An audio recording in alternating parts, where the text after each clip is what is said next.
Your bio says Russian studies from Texas Tech. That's correct. Can you speak Russian? I could, without question, in 1997 when I got out. I could speak it fluently. Do you know how many people in East Texas speak Russian? There's not a whole lot. So I just wondered whether or not you had been tasked potentially for the CCP committee because of maybe a language, a reading skill. I mean, do y'all ever get stuff like that to look at? And I'm not asking you to reveal any classified information here. No, don't worry. Sure. Is this? Are we good here? No. Nobody knows we're doing this. That's right. Nobody's going to listen to this anyway, right, Chad? Get out your seat. Let's raise a meter just for all the dreamers. Yeah, this is my time. Welcome to another episode of East Texas Unfiltered.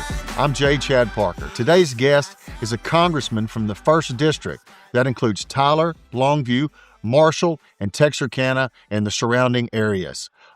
He's a very interesting person. He's on the way up. His committee assignments and the way he's been received by his Republican colleagues tells us a lot about his character. We're lucky to get to talk to him today. Welcome, Congressman. Hey, Chad, great to be with you today. And you're right. I represent a region that is 17 counties big. It goes from Tyler to Texarkana down the Arkansas-Louisiana border and back to Tyler from Pineland, Texas, and everything in between. It's about the size of New Jersey, but it's all rural. And no matter where you go, the people are the same. Great values, tough-minded, just fantastic. Well, I've heard you say that, you pretty much stand for faith, family, and freedom. And that seems to kind of encapsulate District 1, wouldn't you say? Yeah, I would. And it's special to be part of a district that really is uniquely rural and uniquely East Texas. There's something special about East Texas in my mind. As you know, I grew up here. And so it's pretty easy for me to naturally fit in line with the values and the principles and the viewpoints of other East Texans because, this is my home and this is where I've been since 1976. Yeah, I noticed that your father had brought you guys here around Whitehouse, I assume, when you were how old? Well, when I was almost 2 years old, my parents moved here from Arizona to help start a little Bible college. It was in southern Smith County in a little community that I know you would know called Antioch. Yes. And in fact, it was on the property that used to be the segregated school system for African Americans. But after desegregation, that location was vacant. My parents moved here with a ministry and started up a Bible college there. And that Bible college was around for about 8 or 10 years. The ministry continued for a long time. And then my parents decided to move into the big city of Whitehouse, Texas. And that's where I finished out my growing up years. Well, I mean, your kids, they go to Whitehouse, I think. They do. I mean, my kids, 2 out of 3 of them graduated from Whitehouse. And so, I mean, we kind of have the same experience of the people that we're talking about that you represent in our district. Yeah, it's true and what I love about being in the hometown, still living about 4 minutes from where I grew up right now, and my kids going back to Whitehouse, and I had 2 already graduate, is, when I go to football games on Friday night, nobody cares that I'm a congressman. And frankly, I love that. I love that I'm sitting by the people that I played football and basketball with and was in the band with and did the things I did in high school with because they understand that it doesn't matter what position you hold. We all have equal and eternal value. And that's something that I love to talk about. I talked about that with some school kids this morning. It doesn't matter what kind of car you drive or what kind of job you have. It doesn't matter. The value of people is the same person to person. And so I love being in a community where I'm valued for what's inside, not what's outside, and certainly not what my position is. And, as a congressman from this area, you're supposedly representing the values of this district, right? That's right. It's not your job to go to Washington and align yourself with other districts if those are inconsistent with the people that live in your district. Yeah, and you raise a great point here that I think a lot of folks miss because as I talk about folks on the right side of the aisle, my Republican colleagues, I say there are many different shades of red. And I've had discussions with some East Texans that are angry with other Republicans about positions they're taking on issues. But the truth is, most of the time, those people are reflecting the values of their constituents in their district. Might be a little bit different shade of red. We have the fourth or fifth most conservative district in the nation. But I've got some New York Republican friends and some California Republican friends. Orange County. Yeah, that are not. I mean, they're not nearly as red as I am, but that's because their constituents are not. Right. Their constituents are more towards the center, and so they actually reflect and mirror what their constituents want them to do. It's not always what we want them to do, Right. and we wish that they would. But the truth is, we're supposed to represent our people. And, I remember one thing Bill Clinton used to say is, well, you can't do any good if you don't get reelected. Yeah, I know. Right? It's true. And the leadership, I'll tell you, one of the first things the leadership told me when I got to D.C., which I appreciated, was vote your district. Always vote your district. They said, look, we're gonna run a play and we're gonna try to do certain things along the way, but you have got to vote your vote consistent with the values of your district. And I appreciated that because that was something that I anticipated doing and had determined to do. But I was glad to hear other people say, yes, we know you need to do that. Well, it'd be foolish for those to not suggest that to you, especially if you were being placed in positions on committees of leadership. That's right. And building seniority. You wouldn't want to go out, take these wild positions, be unelected, and all of that thought to put you in those would be wasted, right? Yeah, it goes away. What you really got to learn quickly in Congress is just don't surprise them with a vote. Go to them and be a man and stand in front of them and say, listen, I know you want to do this, but I'm going to vote against it. And I did that several times the first year, and even here recently have done it several times. But facing them man to man and looking them in the eye and just say, look, I'm not going to vote for this bill for this reason, and it doesn't line up with what my constituents want. And they say, okay, you just don't want to surprise them and show up on the House floor and sandbag them. That's just not the way to go. What about Thomas Massey? Does he surprise or does he give y'all the heads up? No, Thomas gives everybody the heads up. And Thomas is a great friend. I love Thomas Massey. He seems like a straight shooter. He's a great guy, and he is a true, pure libertarian, no question about that. Now, I mean, I think, honestly, he would even say there's some personality conflicts now between him and some other folks and certainly the president. But Thomas is a genuine guy. I like Thomas.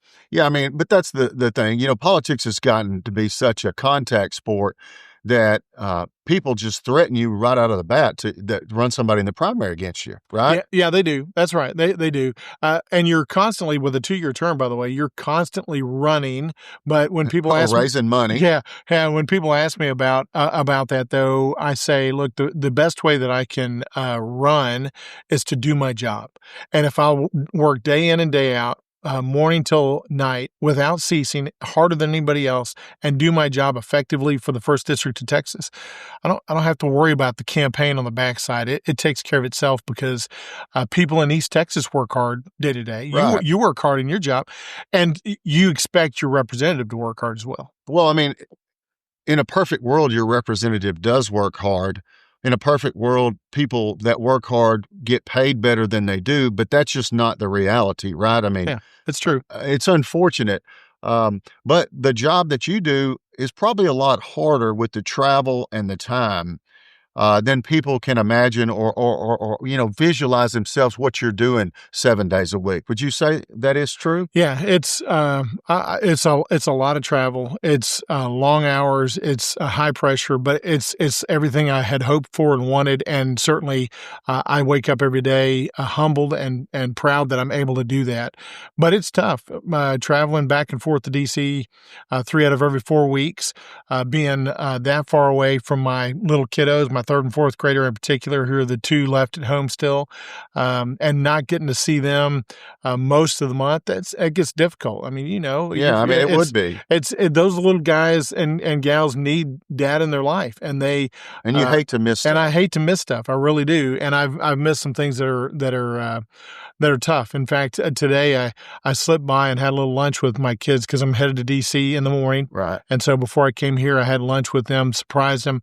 But my little son was kind of hanging his head low. He's like, "Oh man, you're going back to D.C. again," and so it's that kind of thing. But it's okay because we talked to him about the value of what we're doing, the sacrifice and the service we're doing to make his life better, to make my little girl's life better, to make all the kids' lives hopefully better in the future by giving them more liberty. And that's what it's about, is providing more liberty to families in East Texas. Well, I'm going to jump around based on what you're telling us because, you've been You are on the House and Ways and Means Committee, right? That's right. I saw you've introduced two pieces of legislation in the last 6 months. One was an amendment I saw to balance the federal budget. That's right. That was in July. And some people say, oh, how's that ever going to work? But, you can't get it if you don't ever try, right? That's correct. But what I thought was interesting was this Trust Act that you introduced in September before the shutdown. And the thoughtfulness and the simplicity of it struck me. And I thought, surely there's got to be some coordination, and this can't just be a coincidence between Trump's tariffs and a way to raise money that is specifically dedicated to paying down the deficit. Can you tell us more about this? Yeah. So the Trust Act, that word trust stands for tariff revenue used to secure tomorrow. And I do think it was simple. When we started looking at the revenues that were coming off of tariffs, whether or not they are sustaining or not long term, there's no reason to debate that. We're seeing higher revenues now. And if our economy grows, we're going to see higher revenues later, no matter where the tariff percent ends up with our countries. They'll eventually be somewhere? They'll eventually be somewhere, I promise. And we need some certainty in that. I agree, we do.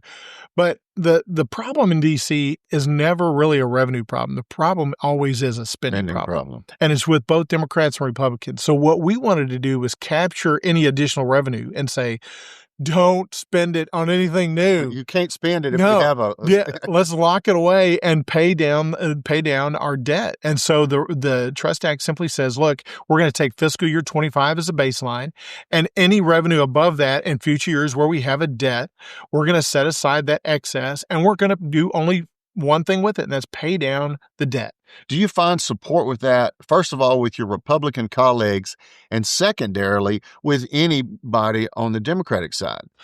In theory, on the Democratic side, and I'll have private conversations with some of my Democratic friends about this, and they'll say, "Yeah, they'll be whipped into shape. I like it, but I can't publicly support it." And that's true, and that's the same with the principles-based balanced budget amendment that I proposed in July, which is actually a reintroduction of what I proposed 2 years ago to balance the federal budget. To say constitutionally, we need a constitutional amendment that mandates that we balance the budget. And I have a lot of Democrats that say, I like it, but I can't put my name on it right now. And that's all politics. Right. And what I'm wondering, because most people in your district are a lot, I hate to say smarter than people think they are, but I think they understand the simple concept of the mounting national debt versus what are the avenues for its reduction, or how will it be dealt with in the future short of a default or some change in the monetary system? And I think every year people become more and more in tune with this. And I'm curious, what do other Congress people say when you raise that type of issue with them? Well, the Republicans on this balanced budget amendment agree, but there's about 8 or 9 different versions that people have proposed. Ours is one of the leading versions and was on the precipice of getting a full committee hearing a couple of years ago when we broke down and shot ourselves in the foot in October a couple of years ago and left ourselves without the ability to really do anything. How did you do that? Well, we didn't. We kicked out our speaker, and so if you remember that time. Of course. Okay. And so what did it? That's what did it, because I was set for a hearing on my balanced budget amendment in Judiciary Committee. It had already been through the Constitutional Subcommittee. What about Mike Johnson? We were set for it. By the time we got out of that whole brouhaha, then other things had taken precedence and trying to reform a leadership team and the transition that it took. I mean, it took a long time to kind of get back to where we were looking at some of these things that we had built momentum to. Voting on that bill. That's right. And I think we're getting back to that point. And so I'm hopeful that, we were to that point until the shutdown. And so we were hopeful we were going to get another hearing this fall, but it doesn't look like that's going to happen, and we'll just keep pushing. But listen, that's actually, this is a good pause to say that's the way legislation works. We talked about Thomas Massey earlier. I remember one of my first conversations when I came into Congress in the first couple months about passing legislation was with Thomas. And he said, oh man, he said, I've been here. He said, I was like here 10 years before I got my first bill passed. And it's because you've got to put in all this work. It's just like preparing for a great football game. You put in all kinds of work. You're not sure when your play is going to get called, but when it gets called, you better be ready and you better have done all the work before it gets called. Because if you haven't done the work, then you will not make the pass. You will not make the play. You will not score the touchdown. You will not get it done. So we do a lot of work, and then we get to a place where we have to depend on opportunity to hit with that work. And that work includes cultivating relationships with enough votes for it to either get out of committee or pass, right? I mean, and that includes Democrats as well. That's right. It does. It really does, because you got to get 218 to get anything done in Congress. And if you're there to burn bridges instead of building bridges, you'll never pass anything. With Republicans or Democrats, you will never pass anything, because people will vote against your stuff intentionally. And I've seen it happen because you have burned a bridge with them. Right. You've personally offended them. So we try to do our best not to throw bombs at anybody. I don't think that is helpful, frankly, to anybody. No. I think what's helpful is to find the consensus area without compromising principle, but find the consensus area where you can agree on something, even if it's just a sliver of something you can agree on, and try to move that ball in some direction that's helpful to the American people. And that's how you get incrementalism to work for you. And the founding fathers, they set our nation up in a form of incrementalism. They didn't intend for there to be a unicameral body that could pass something immediately. And the filibuster is part of that. It is. And it's talked about right now because of, every time a party gets in power, and this incrementalism, that is, things aren't happening like they'd like them to, this whole issue continues to come up. That's right. And I have no problem with the filibuster. In fact, I support the filibuster staying in the Senate. Because when you go out of power, the country could look like a different place. That's right. 8 years later. That's right. Because think about this. If we were to do the nuclear option now, and the Democrats took the House and the Senate and the White House at some point, how easy it would be for them to expand the number of justices on the Supreme Court. Gun confiscation. All kinds of stuff. Right. I mean, I'm aware of that. Yeah. And this thing's been around, by the way, since the early 1800s. The Senate has always required something more than a majority. By the early 60 votes. Yeah. Is it 60? Well, in the early 1900s, the 20th century, I think it was around 1917, this cloture vote came in as a procedure itself. And it first required 2/3 vote for cloture to get around the filibuster. And then in 1970s, mid-1970s, it went from 2/3 down to 3/5. Do you have an opinion about why it was 2/3 in the year 1917? Was 1917 a year across the globe that had any relation to the fears in this country? Certainly World War I was, I'm sure that was the big thing going on. The Bolshevik Revolution? Yeah. And back then, I'd like to say that we were more statesmanlike, and probably it would seem like we were. It would seem like we were. And so now we have folks that are more readily pushed into a political position and not the best policy position. And certainly with social media, it's very tough for there to be collegiality between Republicans and Democrats to say, okay, let's just do the right thing here. And so getting from 2/3 down to 3/5, and now at the point where it's 60, it's getting misused. I know it's getting misused, and it's frustrating when you're on the backside of that. Right. But long term, the significant consequences are bad for us if we let that go away. Right. I mean, the country, like I said, it seems like it could change so dramatically, so quick. Yeah. And I don't think anybody really and I think both sides are afraid, because you see senators each year when they're not in power or in power kind of saying, I don't think it's a good idea to get rid of it, right? Yeah, both sides, absolutely. Both sides. They recognize in the Now, Senate. President Trump is talking about it right now. I don't know if that's, he doesn't bother me at all. His negotiating style, I can appreciate. Sometimes it's a great negotiating style. Sometimes things are nuanced. Sometimes are jokes. Sometimes things are needling.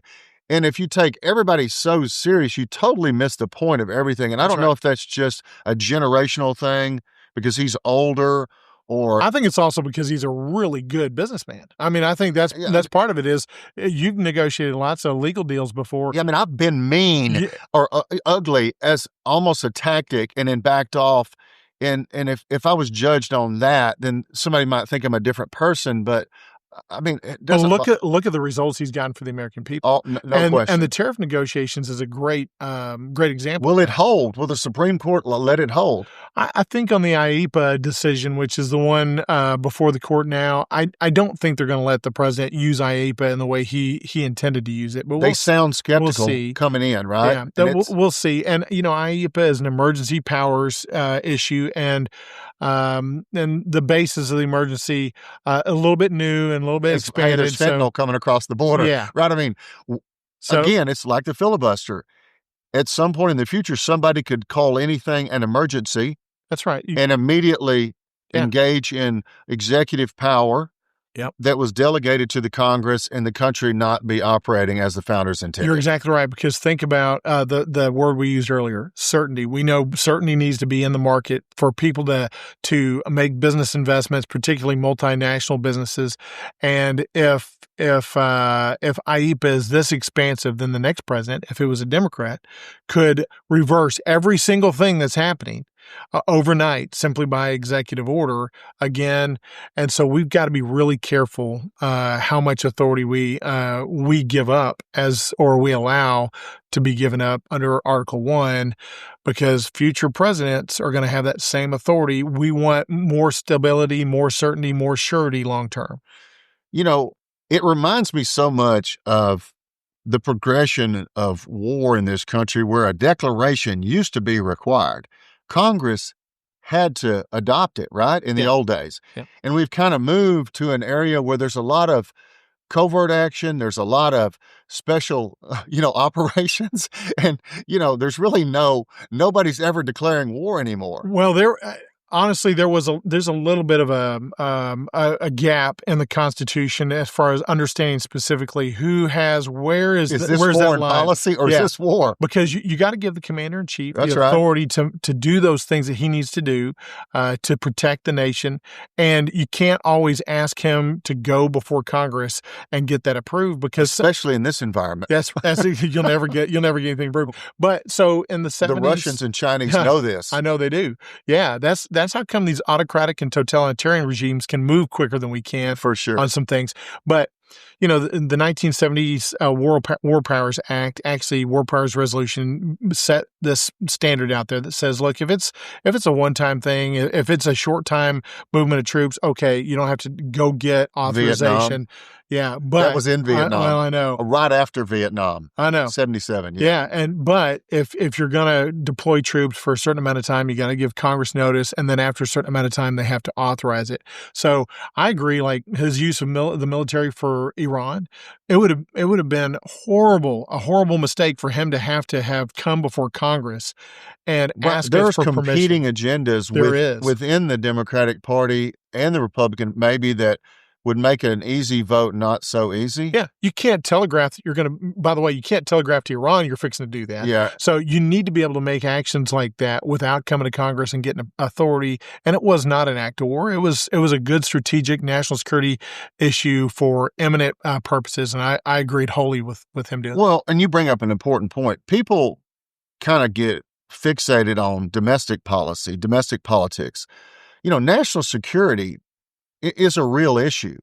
And it's a real issue that's, in my mind, between social media, the migration and the globalization of other countries into our country. I mean, as a democracy, it makes it, we have to really be on our toes, I would think. We do. We've got to be on our toes. I say we've got to have a full court press when it comes to our national security.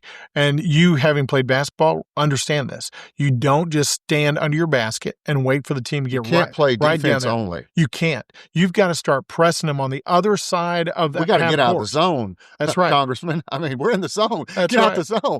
No boxing one. No 30. No 23. They're snowbirding us. Exactly right. So we need to push them as hard as possible on the other side of the oceans, and have our our influence felt around the world. Because we're just meeting them when we find them here in our country. Yeah, we can't do that because if we're sitting back, like I said in this analogy in basketball, if we're sitting back in the lane, they're going to be bombing threes on us. They're going to be shooting from way outside, and every now and then, even a half court shot will go in, and we cannot allow that to happen. And there's some countries that want to do us bad harm that we have got to be in their face all over the world. And people that are listening have to understand that the actual threats that you, subcommittees, select committee on CCP are aware of are not going to be on the evening news. That's right. You're not going to learn about them and what they are because, means and methods and other things and further investigation, I'm assuming. That's right. But, the things that your committee outlines, include things, that are serious that y'all have tackled. For instance, that biolab in California. I mean, is anybody going, what in the world? I mean, I'm sitting here wondering how come there's not more talk about that? Yeah, there needs to be more talk generally about China and the security issues that we have with China, and particularly artificial intelligence, cybersecurity threats from China, because China recognizes it will never be in a traditional war with us. Right. And they've played the long game, and they've gotten way ahead of us. They're trying to get into our research institutions, our technology institutions. I mean, there was a professor arrested from North Carolina that they were connecting with that by the FBI, but they don't tell us all the... And they can't, and they can't, and you know that, but we know that the threats are there. And how about the land in Texas? Yeah, that they were buying around Air Force bases, and in my mind, if we're never going to be confronted militarily, then it has to do with poisoning our food supply, our crops. And our infrastructure, too. It's going to come after us organically through, they've got, their artificial intelligence, the artificial intelligence race is really important because if we don't win that, they can get to a point where their AI can exceed ours in a way that would allow them to genetically determine an organism to attack specific races, specific people, specific geographies. And that's not science fiction, that's real, and they could figure out a way to do it, and we wouldn't be able to counter it because our AI would be behind their AI, which is self-generating at that point. It's that super intelligence level that we've got to beat them to because... Prescient. That's right. Prescient, just shy of super AI. That's right. It's funny you mentioned those genetic bioweapons. I don't know if this is real or not, but I've seen things where Chinese generals, they claim there's been speeches that they've deciphered, and they talk a lot about not confronting the U.S. directly, but modified specific bioweapons that might kill a Caucasian and not a Chinese person, right? That's right. That's exactly right. And that this technology has been developed to some degree in relation to Arabs and other people, and so they know that there's a possibility that this can be beneficial to them. To them, that's right. And think about it's not like a traditional bomb, like a nuclear bomb, where you know where it came from, and plausible deniability. That's exactly right. So the muddied waters, if something were to happen, it would be hard to really pin it down on a particular... Gray warfare. That's right. Economic, cyber, biological. Right? There's no attribution. That's right. You can just go, well...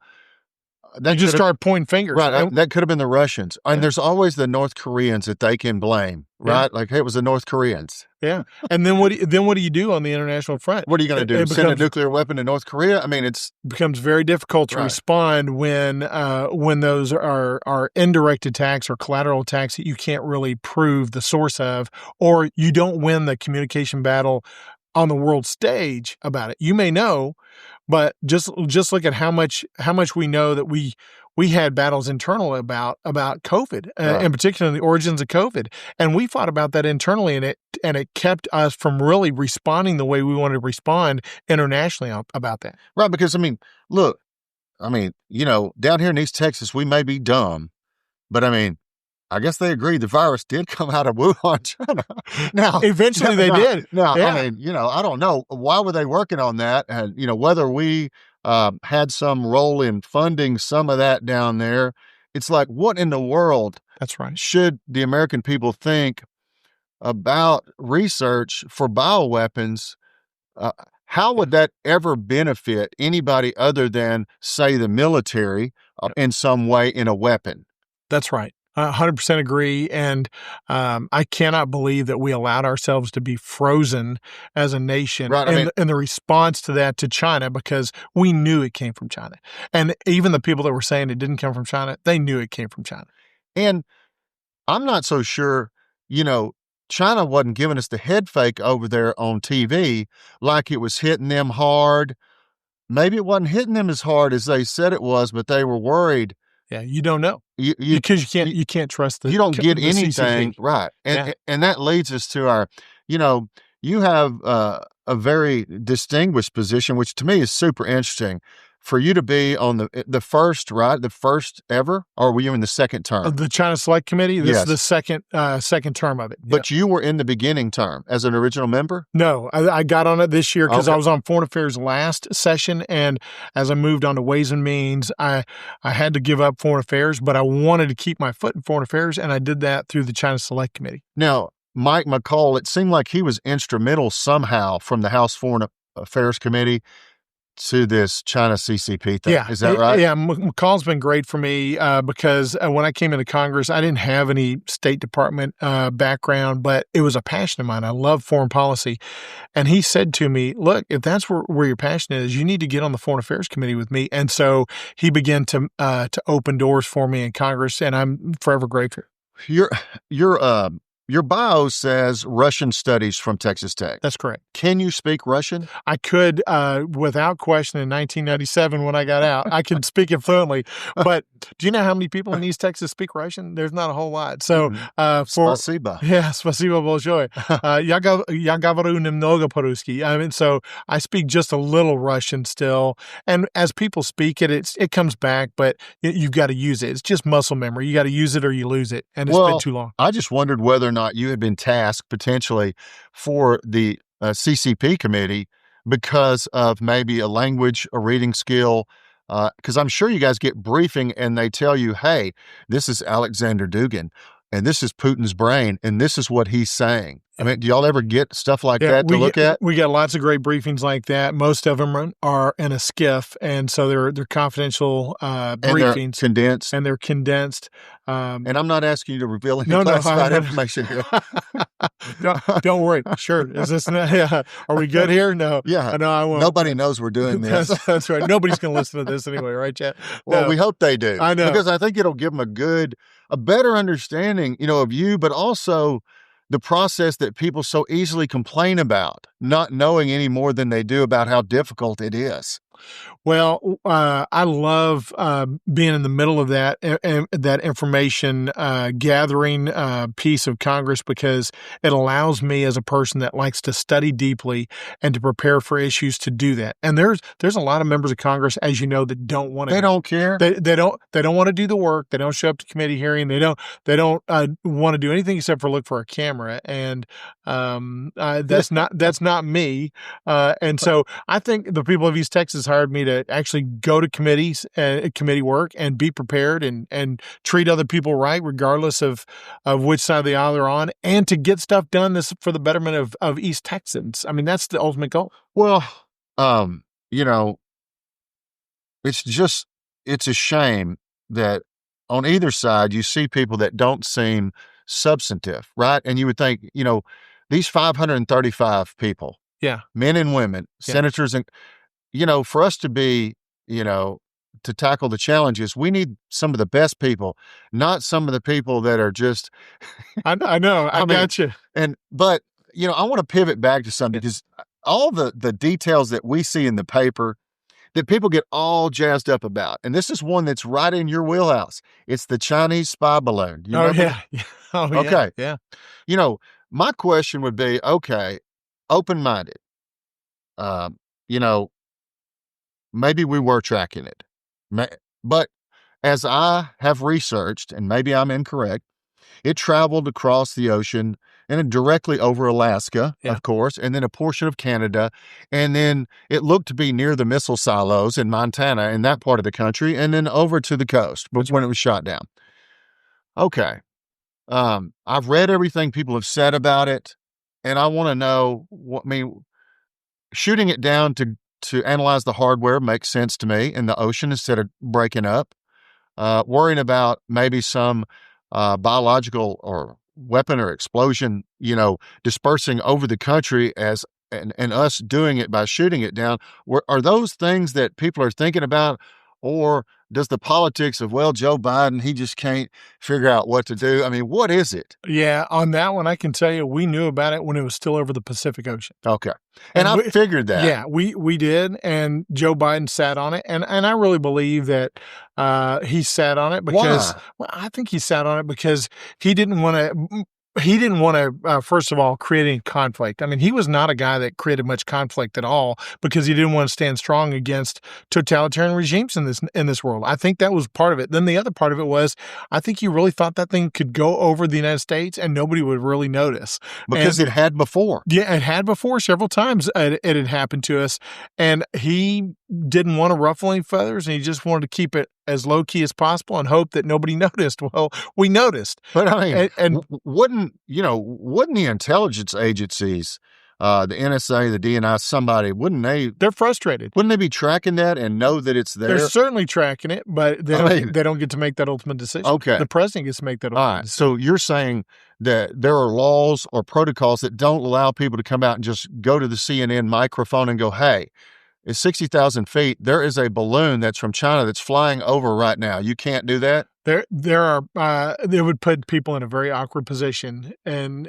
those that knew, and that's too bad because we would hope that there would be a whistleblower along the way that would talk about that, but folks that were under his administration were too scared to do that. Because I looked, and honestly, this is from Wikipedia, full disclosure. Yeah. I didn't write it. It's not my opinion. It just says when that happened, Biden said it's not a major breach.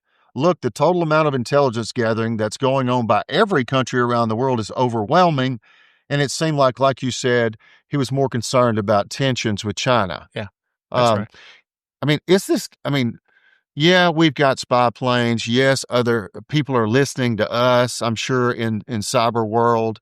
And maybe, that's what he's talking about. But, I mean, can we allow this breach publicly for public confidence? Yeah, it's a great question, and we shouldn't have allowed it because public confidence had decreased. That's just a part of the reason why we shouldn't allow it. But the truth is, we talked earlier about the biological warfare that they could impose on the United States. Guess what? If they know they can float a balloon over the United States, why would they send that biological warfare over here by missile? They wouldn't. They just put it on a balloon and float it over here slowly across Middle America. That's the kind of thing that, as you evaluate the security breach, even though it's a balloon, does not carry any missiles. Well, it's a balloon that could carry a biological weapon, and it's certainly gathering information about us. And it's a major breach of intelligence against the United States by our number one enemy in the world. You have to stand strong, and President Trump would have never let it come across. Because they tried to say, well, a balloon came over when you were President Trump. There was somebody trying to suggest that. Of course, we have no idea if that's true or not. But what you said is, look, people test each other, especially countries like, people might move an aircraft carrier into a region to see what defenses are flipped on. Yep. What missile systems, defense are brought into play, right? And right. If you find a hole where people don't respond, you probably make note of that as a potential way to hurt a country. That's what China's been doing around Taiwan for many, many years now. And in the Indo-Pacific region they've just pushed further and further and further and further to see when we will say, when will we react? All right. Yeah. What do you think, to the common American sitting back here going, hey, most of those people are Chinese over there anyway on the island of Taiwan.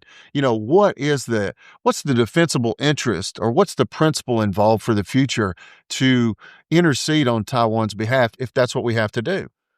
Well, for us, it comes down, I think, to a number of different reasons. One is economics. I mean, let's just start with the economics of The the semiconductor chips. I mean, really, Yeah, I mean, that's important. very important to us, and the amount of intrusion it would have in our economy, and what it would do to our economies and people's retirement accounts, and what it would do to farmers' ability to actually use their farming implements, and for people to drive cars. All those things are going to be impacted just because of the chips alone. We're But working to get a manufacturing capacity back here. we're doing our best. We've got a big Samsung development down near Taylor, Texas. It's like a $17 or $20 billion project that'll be up, I think, next year and running. And that's just a portion of what needs to happen. But there needs to be more. There needs to be more ties. But the other issue is kind of this imperialistic view that China has on the world. So at some point, you're like, listen, half of all the goods that are shipped to the United States, I think, come through the Strait of Taiwan. And if they take over Taiwan, now a ton of goods and merchandise that we buy, that we rely on, and supplies and input, the price can go up or it can stop. Medicines, all kinds of stuff. Pharmaceuticals is at the top of that list. Right. That's, they could. That's the concern, is that the pharmaceuticals that people need to live can be vastly, limited by the Chinese even right now. That's right. Should they choose? Can. Now, you mentioned China. I mean, what's the position of the committee that is in regard to what China is? A person of interest, an enemy, versus what the government tells us they are? Well, in the terms of China, as it relates to us, they call us an enemy or an adversary. So they refer to us that way. They refer to us that way. And the reason why I'm answering the question this way is if somebody is going to look at you, Chad Parker, as an enemy or an adversary. And I say we could be friends, but behind my back, you're saying, no, that's my enemy. That's right. You're going to have to treat them in a very similar way. You're going to have to be very careful, because they truly see us as the enemy or an adversary in the world, because they want to dominate the world. And the only superpower that can push back against them is the United States. So if they're going to see us that way, and they're going to treat us that way, and they're going to institute laws that will promote their interests and not our interests, we've got to do the same thing. And, Russia, to a lesser extent, I'm not sure what Russia's up to, right? I mean, they're kind of forced into this relationship with China right now, although I don't know that's where they have some friction points between themselves, don't they? Well, they do, because forever until the last 15 or 20 years, they've kind of been the big dog on the block when it comes to a communist nation, or at least a communist former nation, right? And that foothold of the anti-American nation, as it were, in the world. But now they're little brother, little sister to China, and they're beholden to China, and China has a lot of sway on what they do. But China needs the oil, especially with the sanctions in place, right?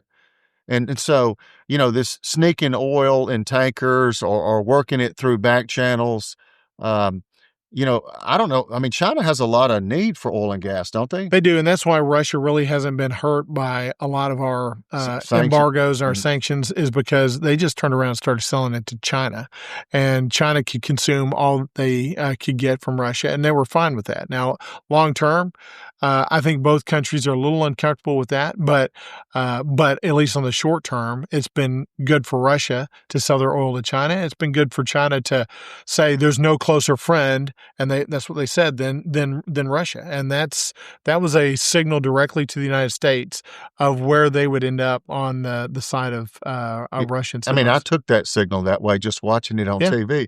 Now, it would seem that China's search for energy has led them to Venezuela as well, and brought us into the news there. Yeah. Because I guess if you go back historically, Chavez nationalized some of the refinery Exxon assets or something. Yeah. Several years ago. That's my understanding. And then Maduro took over and pretty much continued on. Finished the deal, yeah. And then now we're supposedly got an aircraft carrier, and, they're sending China oil, and I'm assuming we're trying to slow that down. Yeah. And they're a problem for us in South America, and China's reach into Central and South America has gotten very expansive in the last 15 years through the Belt and Road Initiative. They've plugged in a lot of infrastructure investment in those areas, and in return for building ports or building roads or providing oil or military equipment, they have influenced those countries to change their foreign policy, particularly as it relates to the United States and to Taiwan, so that they would divest their relationship with us. And that's not good for us. We don't want China to have a foothold down there where they can bring anything into a port they want to in South or Central America, and then God knows where that goes up through the United States. I mean, it's kind of like Venezuela, I don't know if this is right, is taking on kind of the role that Iran played in the Middle East. That is, it was kind of the proxy, or it had the ability because of its oil reserves, right? I mean, if you look at the published numbers, when I did this research, 300 billion gallons or barrels of oil are proven reserves. That is Venezuela. Saudi Arabia only has 266. I know, it's a lot. So now I understand their oil is hard to refine. It's not like the Saudi oil that's light, sweet, or whatever. So I wonder how they refine it, because they used to refine it in Houston, I thought. Yeah. They'd ship it up there, get refined there, sit, go. Yep. Now you're asking questions beyond my expertise. Well, you're getting in areas I don't know. Well, I mean, it was just my curiosity. Being a lawyer, your mind always goes to what about this? What's that, right? Yep. I also read that 500,000 barrels a day, it's anemic because their technology is poor, they're sanctioned. If someone helped them, it could be extraordinary. And China would be willing they would be the willing partner. Willing to help, right? I mean, and so when people look in the news, I'm trying to look beyond the politics. Really, is my only agenda. Really, it's not like the world is getting captured into one of two sides of the ledger, either the China or the United States ledger, and it's happening slowly but surely, and incrementally. Yeah, I know. But we do not want countries to slippery slope their way over to the China side of the ledger and be beholden to them for economy, for diplomacy, for oil and energy, for and infrastructure investment. We don't want that. We want to be able to be the ones that they're dependent upon. Because China doesn't let you go once they get you. That's exactly right. Exactly right. And so, the rare earth mineral debate seems to be the most relevant debate to national security as it relates to AI, lithium batteries, and technology. I mean, I think that's probably why you're seeing now that the U.S. and China are engaging in tariff and trade talks, you saw a pretty quick resolution, at least in a framework. Right. And I think the reason why you saw that is because both countries recognize the other one has some very tough things they could do against the other one. Critical minerals is one, pharmaceuticals is another, as we talked about, as it relates to what China can cut off from us. Mm-hmm. And it would have a dire impact. Now, for us, 600,000 Chinese studying our colleges and universities, that's number one thing that China wants to keep. And then they need additional food and protein resources, and they need energy as well. So there's a lot of, and they've got an economy that internally, as it relates to at least commercial properties,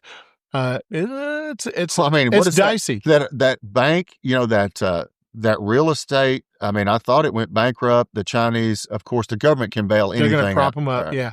But they're in a precarious position. So we could really hurt China, but they could really hurt us too. And I think both parties understand that. So economically, they understand right now probably not want to get into a full scale economic war.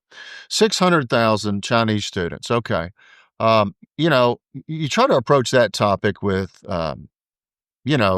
compassion, sincerity, like, hey, if I was over there, I'd probably want to go to college in the U.S. too. Yeah. But I know there's strings attached. Yeah. My family still lives in China. And if I'm there, is it all about gaining, an intellect of technologies here and taking them back? Or is it also embedding yourself somewhere to report back, steal secrets, things like that? I think there is a large component of it that is about intellectual property theft and also collection of private data from the United States. I really do.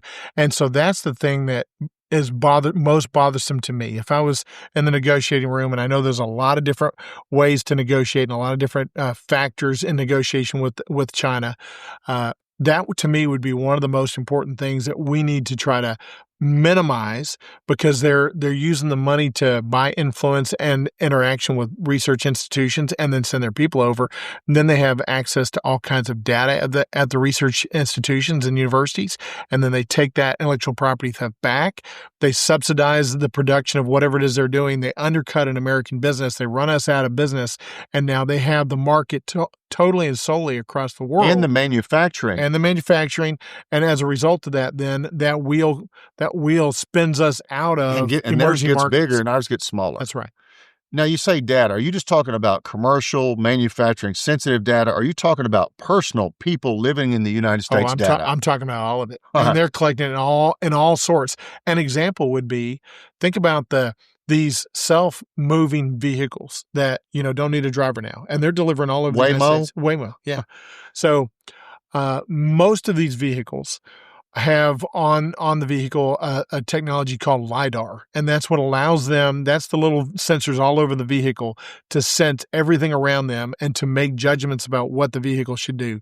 But it's collecting real-time data all the time about everything around it in order to make those decisions. Well, guess who owns most of the LiDAR technology? What could China do with that data, people ask? They're like, well, how's that a threat? Well, they'll understand where we're going, when we're going. They'll understand where our infrastructure is placed, because all of those LiDARs are picking up pictures of everything that vehicle is passing. So now they can collect data on where our electric stations are, where our power grids are laid out, how they're laid out, where people primarily travel. They'll use artificial intelligence to then potentially lay out a map of the sensitive areas, sensitive things, and maybe even electrical circuit or things that could disable. I think it's very possible they could use that against us in a number of different ways, like what you just said. But think about what they could also do with that is if they wanted to redirect that vehicle that had maybe something sensitive that it was carrying to a different location, they could do that. If we get, you could give it a bomb and redirect it over here for it to go off. Yeah. That's technically, they sure could. Yeah. Those LiDAR systems, I think if they get into other transportation areas, can collect data on where security forces are located, where's Congress though, when the Chinese company is using this technology and deploying it inside the continental U.S. Yeah. Well, I can tell you, we're on the verge of filing a bill that is a very expansive bill that we've been working with Democrats and Republicans in the House and the Senate both to say we want to identify technology that either collects personal data of American citizens or is involved in critical infrastructure in the United States. And if that technology, software or hardware, is coming from a Chinese-owned company, to simply say they can't use it in the U.S. because we cannot afford to integrate any pieces of hard or soft technology into our critical infrastructure. Well, I know that's the scary thing now. And it's happening all over. It's like some of our equipment, our electronics may have Chinese-made products with back doors or some other technology that would allow them to turn it off, monitor it, or do something else. And you think about just a little piece of technology that would be in either a water infrastructure or like where the water treatment plant LNG wouldn't infrastructure. work. That's right, or LNG infrastructure or electricity infrastructure, and all of a sudden the Chinese have the ability to turn that off or to misuse it or to redirect where all the LNG is going. Those things are not far-fetched. If we allow any of that technology from China to be in those systems. So the bill I told my staff I wanted to file, and we've been working on it now for about 5 months to get it crafted in a way that's actually Who writes these bills? That's what I want to know. Well, that's a great question. Nancy Pelosi said, we don't read it. We do. There's a ledge council. Right. She said, we find out what's in the bill after it passes. Yeah, that's But Nancy. she's not running. That's Nancy. I know. I saw something. I haven't seen that yet. Earlier today, she announced she was not seeking re-election. Oh, well, So- I haven't seen that yet. This is Well, breaking news for me. Well, I mean, I am ahead of my time here. It doesn't. Oh man, I need to start following you on Twitter. I'll keep you informed as to the hot button issues. So the way this works is conceptually in our office, we come up with a concept either based on things that we're hearing or seeing or meeting with groups on. We put together a draft or an outline and we send it to a body called the Ledge Council. And the state has the same thing. It's a bunch of lawyers that they know how to put it in statutory language that matches. Who's slipping all the little goodies in I along know, the way? They're not. But as a lawyer, I've been able to You're like, hey, why is that in there? As a lawyer, I look at the draft that comes back and I'm like, yeah, that's not what I told you to write right there.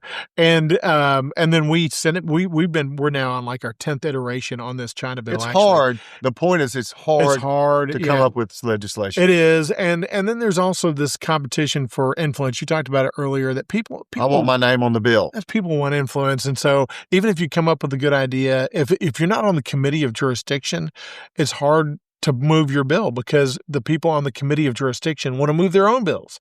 And even if they see yours and think it's a good one, yeah, they're like, you know what? I got some bills. Who cares about the country? Let's move my bill. It's true, man. That's what happens. So we are doing our best to focus on Ways and Means. Luckily, being on Ways and Means, you handle trade, tariff, tax, Medicare, Social Security, work and welfare programs. You handle such a large bucket. It's the only committee mentioned in the Constitution. It's the oldest committee in Congress. It's really the most influential. And we worked really hard our first 2 years to just prove that we were hard workers and good legislators and good policymakers and convince other members of Congress to allow us to get on that committee because it generally takes 8 to 10 years for somebody to get on that committee. And doing it in one term was we felt like kind of a coup, but gave us a chance to be at the table this year to write this great tax bill that's going to save the working families and farmers and businesses a ton of money next year in taxes. Well, you probably agree with this.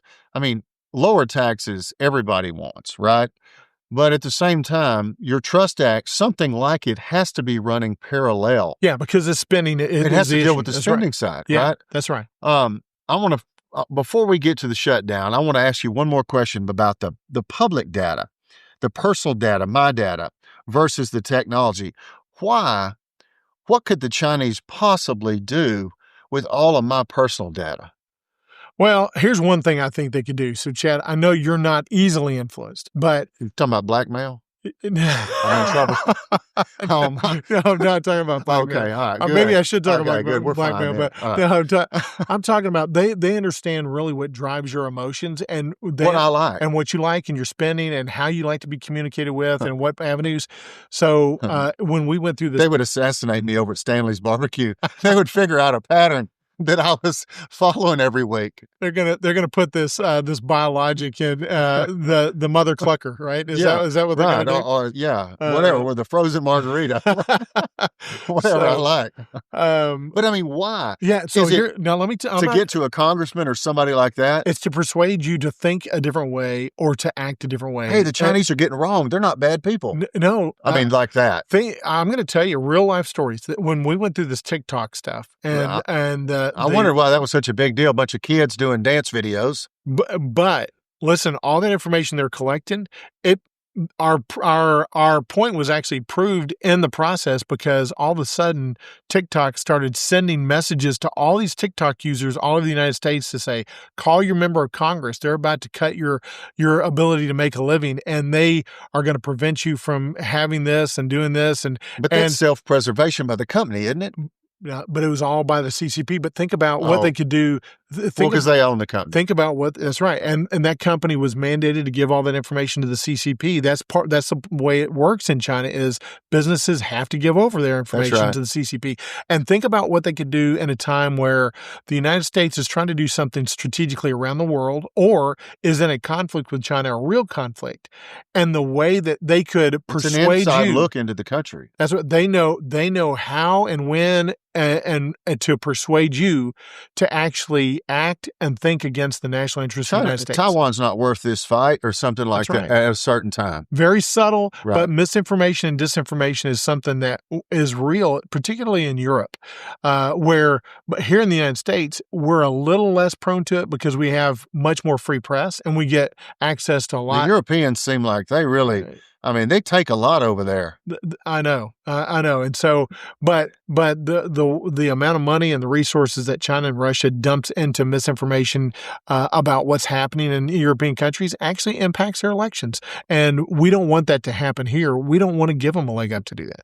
All right, let's talk about the shutdown before we get out of this, because we appreciate all the time that you gave us here. I love this. It's been great. People are going to really enjoy this, I believe, and I think it's because of your transparency, your knowledge, the way you're able to explain things to people. And so this is a good thing to end on. People don't quite understand the shutdown. They hear the political wrangling. Hey, it's all about illegals getting money versus, no, Trump doesn't want people to have health care. I mean, healthcare premiums are about to skyrocket. Is there some truth in there? And what is the truth, Congressman? Yeah. So there's always a thread of truth that somebody could misuse in every statement that they have. And certainly both parties do that from time to time. And it's too bad because here's a straight scoop about those issues you just raised in particular. So let's talk about the ACA subsidies. Okay. Affordable Care Act. Affordable Care Act subsidies. So economically, we all knew and we all should recognize that government subsidies don't do anything but drive up the cost of whatever the good of the service is. And they've done for a period of time. And they've done that over the years. But here we come along, we hit COVID in 2020. And then in 2021, the Dems say, you know what, we want to do this. We want to do this, this enhanced subsidy, not above and beyond the original subsidy. So this enhanced subsidy. After COVID was kind of tailing off. So they put this enhanced subsidy in place. And even then, when they put it in place. Under what auspice? What were they saying it was necessary for? Because they were saying everybody was suffering economically. Okay. And was that the stimulus? Or was that different? It was different. Okay. And so because everybody was suffering economically, they wanted to raise the cap on who could actually benefit from the subsidies. So people up to like $600,000 or couples up to $600,000 a year could benefit from the subsidies. And what were the subsidies? Well, are they healthcare related? Yeah, it was all healthcare. So if you're on an ACA plan, it was a subsidy to the plan provider. So your premium would be $400 a month instead of $800 or $1,000? Yes, and that was kind of the thought process behind it. But here's what folks don't realize is the premiums were shooting through the roof anyway. And so the premiums are going to go up. They certainly are going to go up. But premiums have shot through the roof over the past 5 years. Is that because people are sicker? No, it's because health insurance companies understand that people are captive to this system now, and they're able to throw that price all the way up. And they're also having to do full plans where you don't have a choice effectively to say, well, I just want this narrow plan and I don't need coverage on this. No. It's not, there's no. we have a terrible plan and it's very expensive. It's very expensive. For my family. And right? so what you really want to be able to do is give people more choices, a cafeteria style plan to be able to go in and say, I want to pay less premiums and I understand I'm taking more risk in certain areas, but maybe we're not having babies anymore. So I don't want to get a plan that covers having babies anymore. But these ACA plans are maternity coverage are so broad. Right. They're so broad that you're forced into a plan that provides coverage for things that maybe you don't want, but now you got to pay for it all.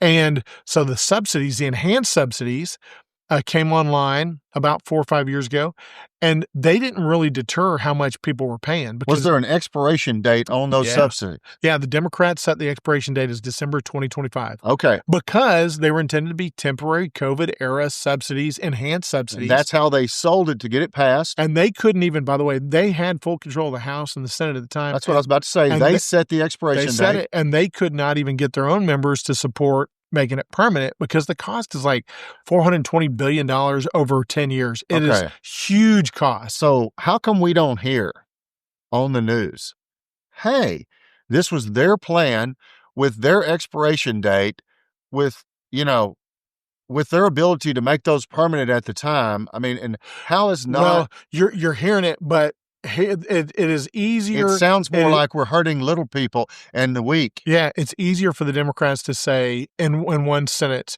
you're fixing to lose your health insurance subsidy. And that's true. And they're going to lose enhanced subsidy. But I think people that were on it before, the folks at the original stage of who was getting it, it's going to keep like 90 or 95% of their benefits under the original subsidies anyway. So there's by the way, there's about 40% of the people that are receiving fully subsidized health care that probably don't that qualify, never go to the doctor.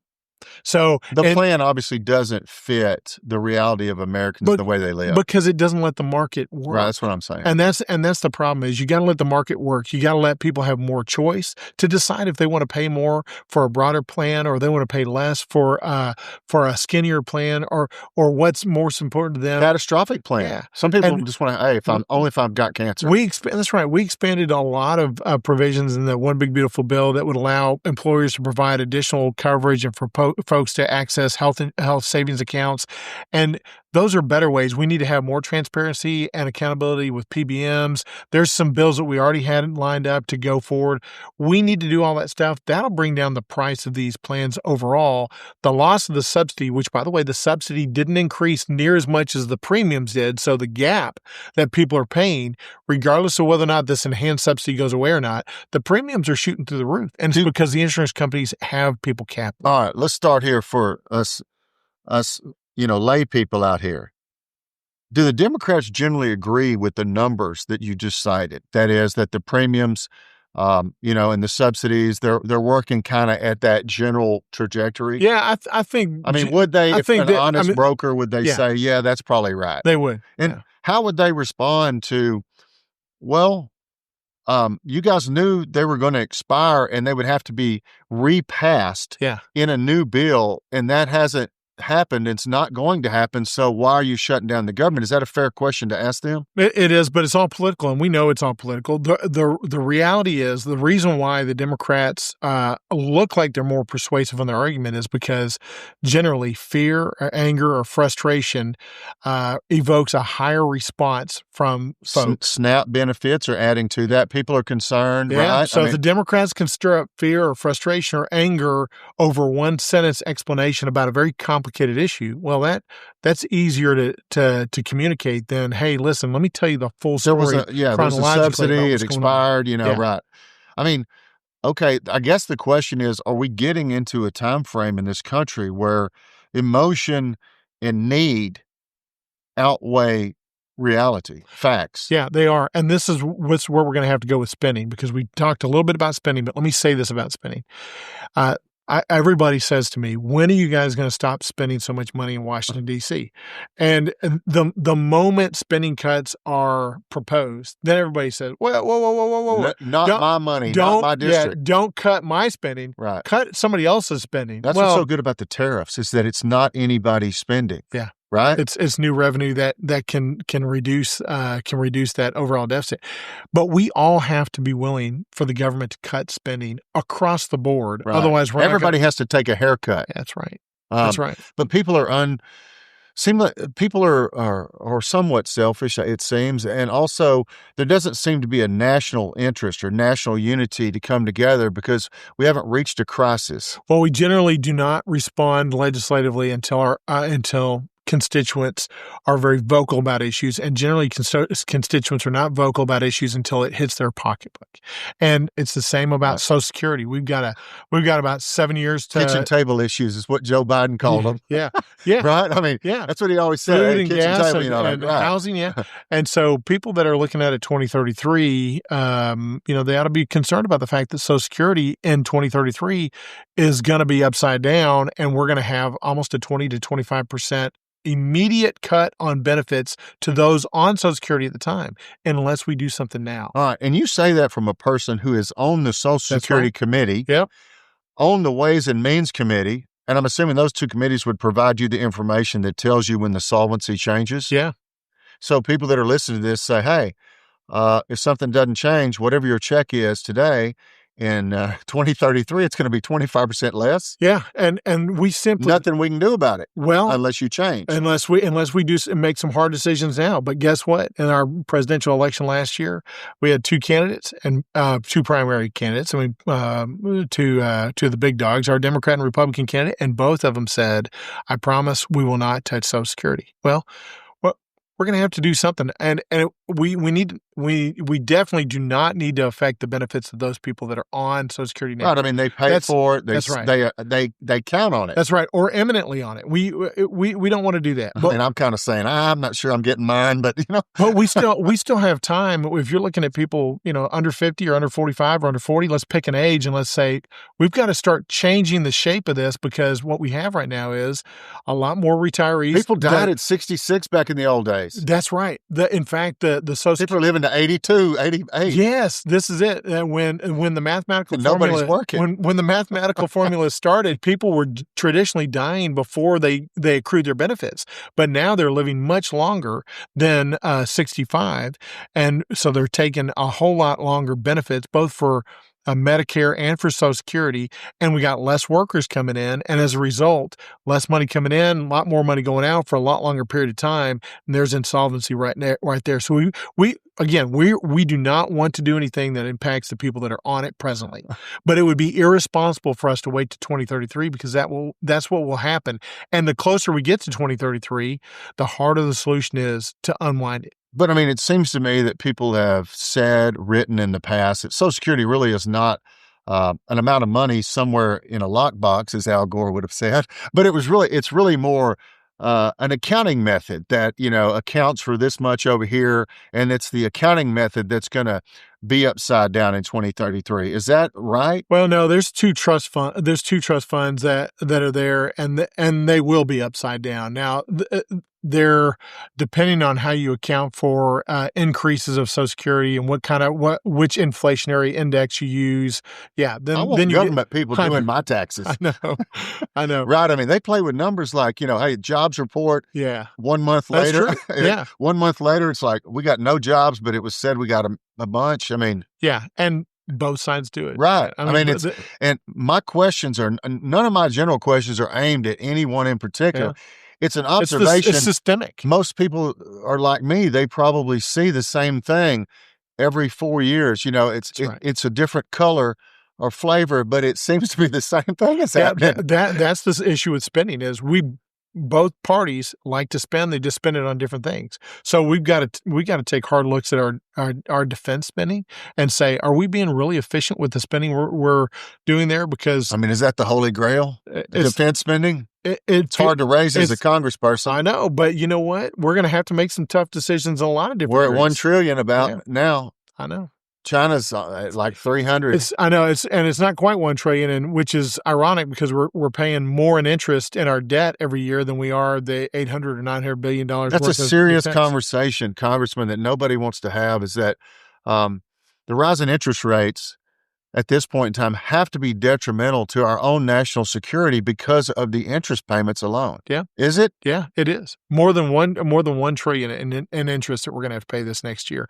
And the more debt we get, the greater that percent becomes of our overall spending.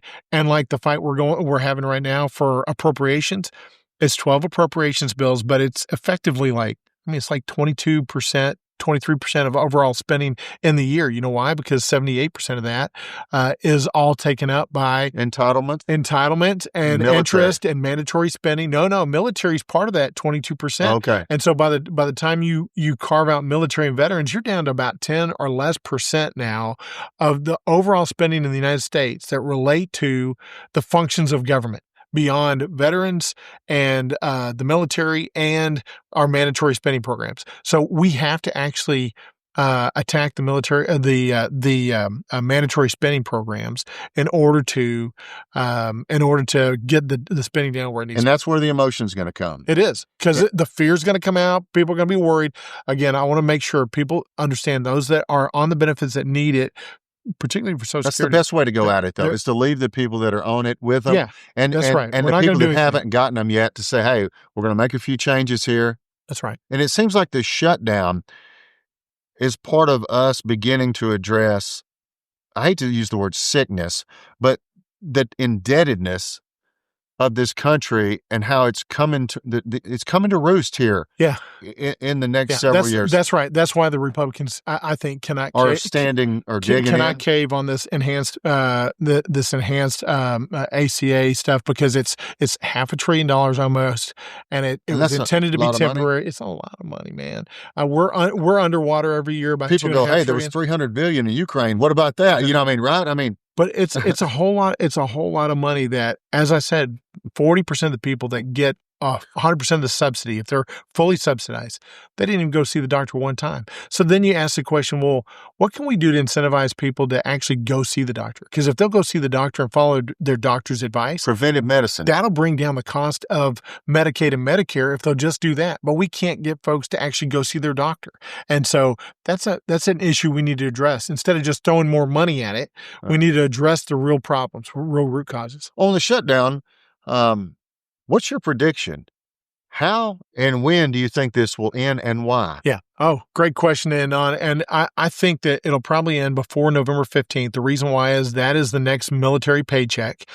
President Trump has done a great job making sure the military gets paid up to this point, but they likely will not get paid on November 15th. They get paid every 2 weeks. If they get paid, it'll just be a portion.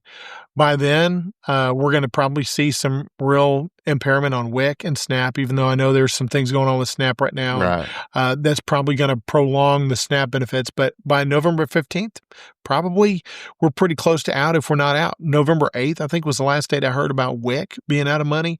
And we may be able to extend that a few days. But then the other thing is November 4th. We're doing this on November 3rd. Tomorrow, November 4th, is election day across the country. And there's a bunch of elections that Democrats are watching. Governors in New Jersey, and Virginia. That's right. And then we got the mayor's race in New York City, which is an interesting I don't topic understand altogether. that, but the only thing, Texas continues to benefit for its rational positions. Yeah. I mean, J.P. Morgan, I saw, they're building this 800,000 square foot complex, essentially in downtown Dallas, as part of the stock exchange type situation. Right. I mean, it's like a mini Wall Street. Texas now has more financial service workers than New York does. By the way, it's the first time I think in history that's been the case. People are fleeing New York. And if Mamdani gets elected, you're going to see even more people flee. I saw some statistic this week about the percent of either millionaires or billionaires that used to live in New York City. They're going to Florida. They're leaving. It's just dramatically going down. What is everybody thinking? New Yorkers, I don't understand. Yeah. I mean, all I see is what I see on TV. But how does this guy, he states his position. It's not hidden. Oh, he's not hiding it. Yeah. Right. He's a socialist. To figure out, maybe he is, maybe hidden. But the New York voters, how is he in the lead like that? It's the nanny state mentality that people have now gotten to the point where they just want government in New York, I'm saying, in New York, and unfortunately in other places in the U.S., luckily not here in East Texas, but they want government just to provide for them. And that's not the way East Texans are. No, we want. Luckily, it'll be here last. We want government out of our life, and we want. In fact, I've had more people tell me when I ask them, "What can I do for you?" They're like, "Just keep DC out of my business, out of my life, out of my farm, out of my family, out of my church, out of my school."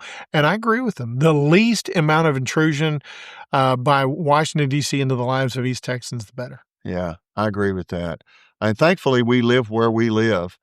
And it sounds like, thankfully, you're our congressman, and I appreciate you coming here today because I'm not sure everybody would give us this time and the specifics of these issues, some of which are kind of sensitive, but it really sounds like in the next several years that, the country's going to have an honest conversation about spending. They are. That's right. And if they don't, then cuts are going to be made for them, and people are going to be upset.